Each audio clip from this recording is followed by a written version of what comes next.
Hey guys, it's QuickyBaby bringing you another quick tank review, and this time I'm playing the relatively new Tier 8 German medium tank, the Indien Panzer. Now what you immediately need to know about the Indien Panzer, it's a medium tank with quite high penetration for a Tier 8 medium tank. Really good rate of fire of 8 rounds a minute. It has gun depression, which is a bit of a novelty considering it is a German tank, and it's a fairly good all-rounder with the drawback of having fairly weak turret armor and poor aim time on the gun. So let's take a look at some key stats. This tank has got 1,300 hit points, which is fairly normal for tier 8 mediums. It weighs 40 tons when fully loaded, and considering it's got a 630 brake horsepower engine, this means it's got a fairly good specific power ratio of 15.5 brake horsepower to ton. Its speed limit is brilliant. 50 kilometers an hour means that this is able to shift and get into positions early, especially downslope, as you can be able to see in some gameplay that I have on El Haluf. And its traverse speed of 38 mean that this thing is fairly mobile. A lot more than, for example, the Panther II, as we can see here, with 29 degrees a second on its upgraded tracks. This engine power to horse ton ratio is much worse than the Panther II, and even slightly worse than the Pershing, for example. So don't think that this is going to be fast like quite a lot of the German medium tanks. In a straight line, that is. Of course, the extra traverse speed will allow it a lot more mobility than a Panther II.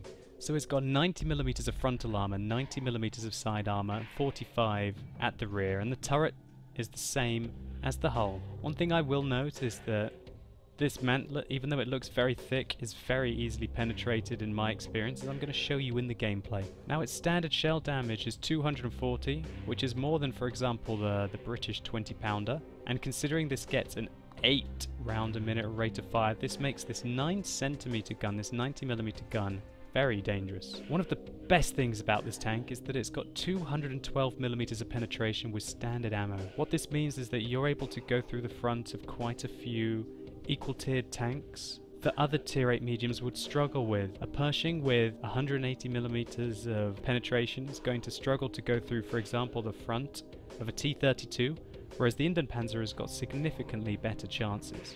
Its accuracy at 100 meters is really good at 0.34, but now this is one of the biggest downsides of the Indien Panzer.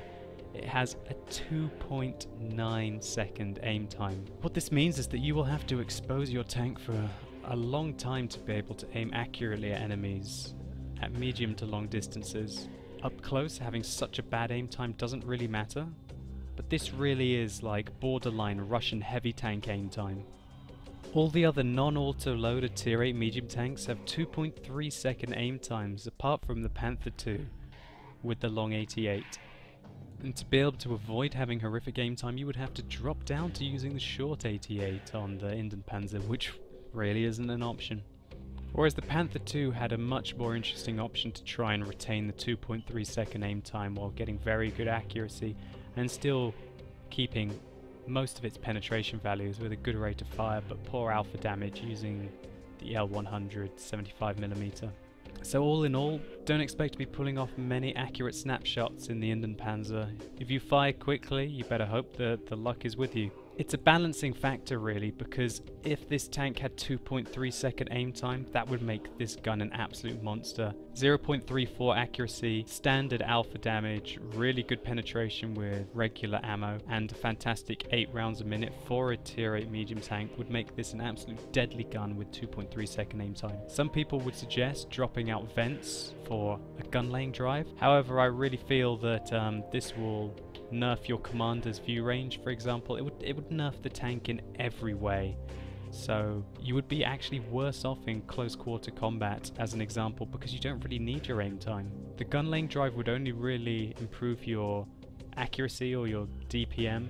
It wouldn't actually improve your accuracy, would it? It would actually decrease your accuracy because the vents would actually make your tank overall more accurate. The only time that a gun lane drive would be superior on the Indien Panzer is fighting medium to long range engagements where you have to aim accurately at the opponent. My standard setup is vert stabs, a gun rammer and vents. So guys, I've got 2 lots of gameplay for you, so stay tuned, I hope you enjoy. So here you can see me playing on Himmelsdorf with Ike and Jingles.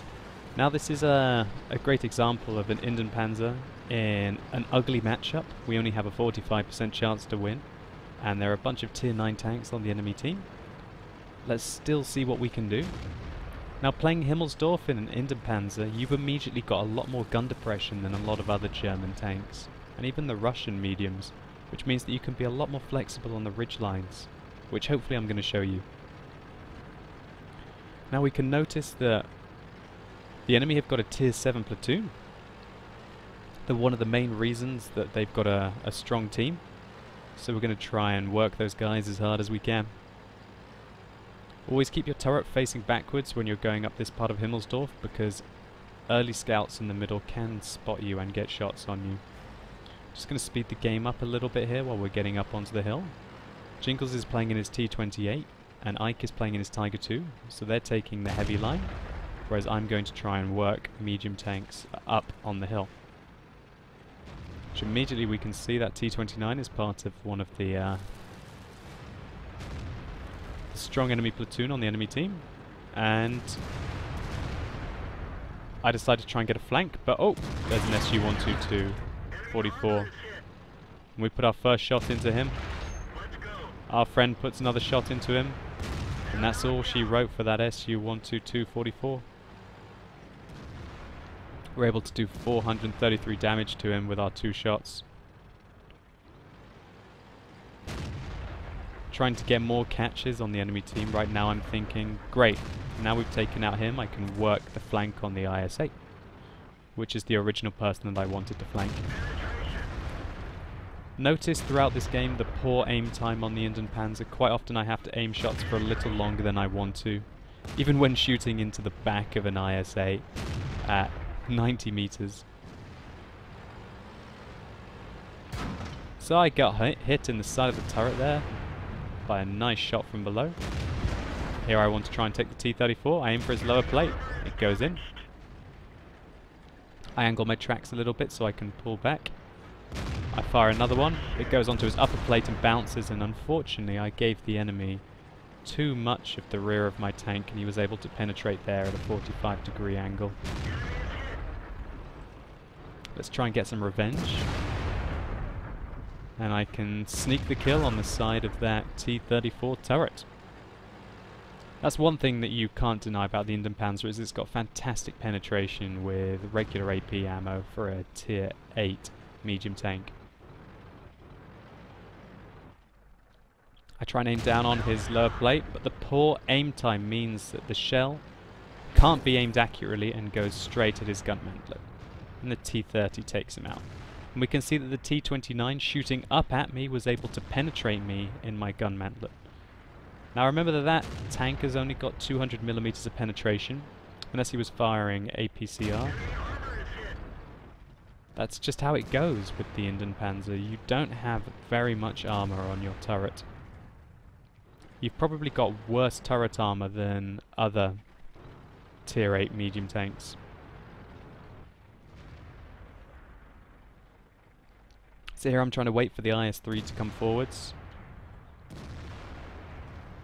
Fortunately he doesn't. I'm trying to just scout more shots, and I've got the gun depression to be able to do so.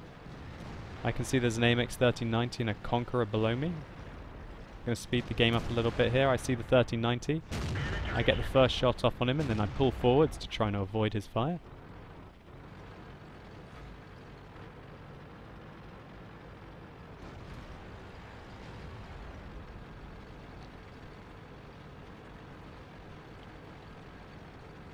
I think he's trying to flank me, so I try and counter-meta him. Pre-aiming on the corner. There he is. He tries to reverse to spot me, but it just wasn't enough, and we take him out. So the poor aim time of the Indien Panzer doesn't really matter at those kind of close-range engagements. Here we have a Conqueror against us.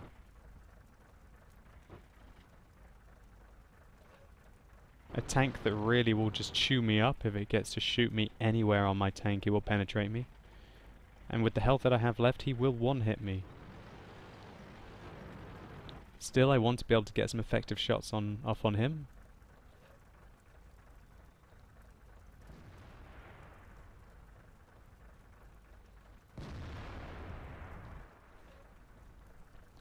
Trying to aim for his cheeks. Unfortunately, his cheeks are very well angled with the his tank pointing downwards like that, and I failed to penetrate him.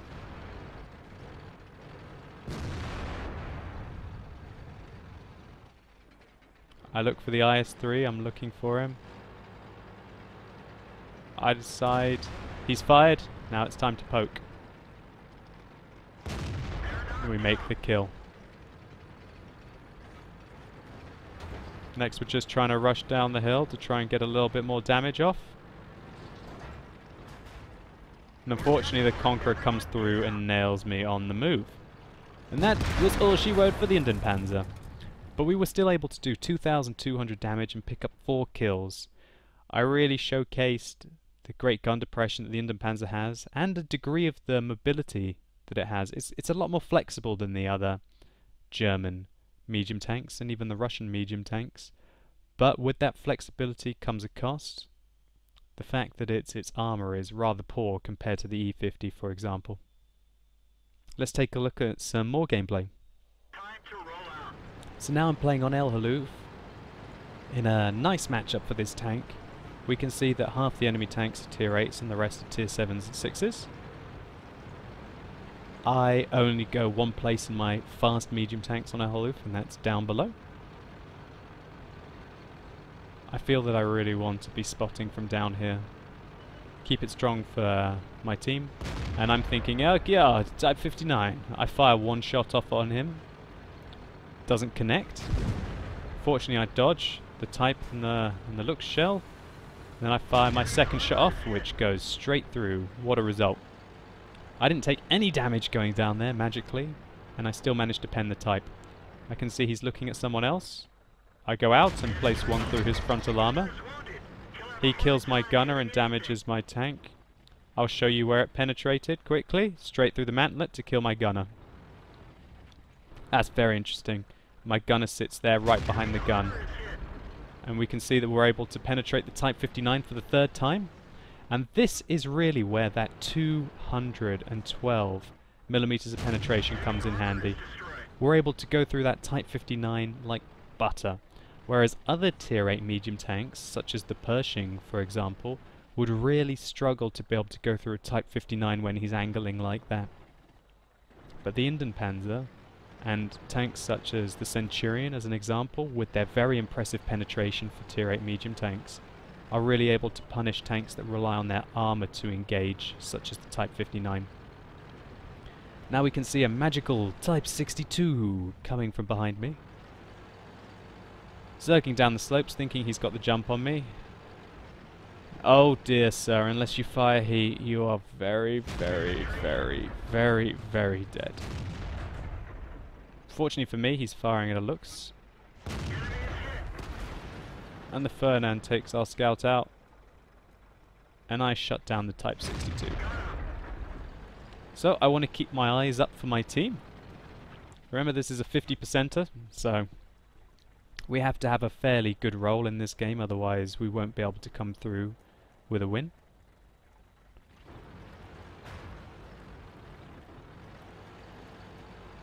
I'm just trying to spot, and unfortunately I give too much of my tank here. I get spotted and the IS-3 puts a wonderful shot through into me. I unfortunately bounce my first shell. I aim my second shell. It goes high and it doesn't hit the front plate at an angle which I would have liked it to have done. And wow, Tiger P, a wild Tiger P appears. I'm going to shoot you in the cupola. We can see this T-29 is rapidly advancing around the corner. I track him dead, and I turn my armor, and he shoots my outside track. I track his friend dead as well. Okay, what you gonna do, friends? I retrack him and try and go forwards and backwards to avoid his shells, and my friends take him out. Wow, 2 tier 7 heavies tried to rush me, thinking they had the advantage, and with 2 half decent tracking shots we managed to shut them down completely. So I decide to advance to the next rock, and oh god, there's a 1948 who just shaves most of the rest of my health off me. One thing I noticed is that he was definitely using the 100mm rather than the 120 because of the amount of damage that I took, which is almost even worse for me now. I mean, fair enough, he's got lower penetration, so I might be able to bounce shots with my turret, but his next shell and his rate of fire and his aim time mean that I'm in a lot of trouble against that 1948. And it's very hard indeed to engage a 48 at range. So I take a blind shot at that Panther. Doesn't go in, unfortunately. And we get spotted for our trouble. And I get spotted again. I'm not sure if the Panther spotted me there or the 1948. Kind of irrelevant, really. I'm very low on health, and being spotted is spotted. And here, just showing the turret armor of the Indien Panzer. Not very good turret armor compared to other tier 8 medium tanks. Here we can see a Panther. I don't think I tracked him, I just think I did damage to him. And he shot me in the track as well. So that's 3 tier 7 tanks which have decided to suicide rush me, bizarrely. And I'm just trying to wait out this game while my team rush into the enemy base, and this 1948 camps in a typical El Haloof location. So I try and go for a snipe. He misses. Just showing you the opportunity for accuracy on the Indien Panzer here. We snipe right up into his weak point from below. That was quite risky to go back out there, considering he is using 100mm. He could have very easily reloaded and taken me out the game there. But, you know, we've won this game. I just want to do a little bit more damage. I'm trying to use this shrub location to be able to get spots on him and damage on him without being spotted, but it doesn't quite go my way. So, the Indien Panzer isn't the fastest tank in the world to relocate, as you can see here, but it's not bad. I mean, this is a very steep slope on El Haloof that we've got to advance. And the Ferdinand just took down a Top Gun, so it really sucks for him to be in this situation where he's against 6 tanks by himself with 6 kills. You know you've got an awesome team when that happens. So I'm just going to speed the game up here a little bit while we go and see what happens with the Ferdinand. You can see that the T-71 is trying to flank him as quickly as he can. The Ferdinand needs to ram him or get the jump off on him to be able to take him out quickly, because the Ferdinand really can't afford to get surrounded now. He might be thinking at this point that he still has a slight chance of winning the game, considering what health the remaining tanks are on. But unfortunately he is getting swarmed by that T-71. I fire one into his tracks, but it did not work, and oh my god, oh my god, oh my god, don't stop, Mr. T-71, don't stop! I missed the broadside of a Ferdinand there with a absolutely awful click, but I was more concerned about avoiding the Ferdinand than making that shot at the end. But we take him out, pushing our total just over 3,000 damage. Now let's take a look at some post-game stats. So that game was our mastery badge in the Indien Panzer. We got just shy of 5,000 experience for our double. We made 66,500 credits, doing 3,400 damage and 4,200 spotting damage. So we can see here and here that those tracking shots really helped us with the experience. Remember, in 8.6 you get assistance damage now, so if you track the enemy and then they get killed by your friends, you get a lot of experience for it, as well as the overall spotting damage that I was doing to the IS-3, the Type 59, the 1948 and the Lux and the T-29, for example. Non-premium, non-double, I got 1,655 experience in the Indien Panzer there, which was huge. That was due to the 3,400 damage that we did, combined with that 4,200 spotting damage. We travelled just under 2 kilometers there to get that kind of experience, and we had to really chase that Ferdinand, for example, at the end, and sucks to be that Ferdinand. 1v6 with 6 kills, that's just awkward for him. Unlucky, sir. So I hope that these 2 replays have showcased a little bit of how the Indien Panzer performs. Do I enjoy this tank? No, I don't. I really don't. The aim time on it is horrific. It's got 2.9 seconds aim time. And really, I don't want to drop vents to use a gun laying drive, because I feel that that's like cutting off your arm to save your leg or something. Losing that 5% cruise skill will nerf the tank in an overall manner, Now you could argue that maybe using the gun lane drive will make the aiming time better, but whether that means that you should sacrifice the overall strength of the tank is a completely different question. For example, in a situation of close quarters combat where all you need is rate of fire, the fence will prove superior to a gun laying drive. Or when you need to be spotting the enemy from afar, that 5% extra skill on your commander can really help your view range. With the very flat and 90mm armor on the turret, the gun depression doesn't really count for much. You have to be very opportunistic in this tank, and you can't use your turret to tank. And that really sucks because your aim time is so bad that you have to expose your turret if you want to engage enemies at distance. That is the most frustrating thing for me in this tank, the fact that to engage enemies at distance accurately, you have to expose your turret for extended periods of time. And your turret has no armor to deal with that. And this tank does have its strong points, 212mm of penetration on a tier 8 tank, that's fantastic. As you could see in that last engagement, we were able to take out a Type 59 with ease, considering the penetration that we have to get through his front plate. Now the gun depression on this tank is very refreshing for a German medium tank, and the speed limit of 50 kilometers an hour is very healthy. Still, with only 630 brake horsepower and a very heavy 40-ton tank while fully equipped, that means that it's fairly sluggish. For me, the Indien Panzer is nearly there, but I won't be keeping this tank. If it had a lot more turret armor, for example, I might keep it. If its aim time was 2.3 seconds, I would probably keep it, but it's not. So for me, this is not a tank that suits my playstyle. However, if you're the kind of guy that likes to play very cautiously and only engage enemies at range when you know that you've got a shot without taking hits, then maybe this is the tank for you. So guys, I hope you've enjoyed this double helping of gameplay so that you can judge whether the Indien Panzer is right for you. If you've enjoyed this video or it's been helpful to you, please consider rating it down below, I really appreciate it. And tell me in the comments what you think of the Indien Panzer. Do you agree with me about its aim time, about its turret armor, about its overall ability? What do you think about the Indien Panzer? As always guys, thanks a lot for watching. You've been epic, and hopefully I'll see you soon.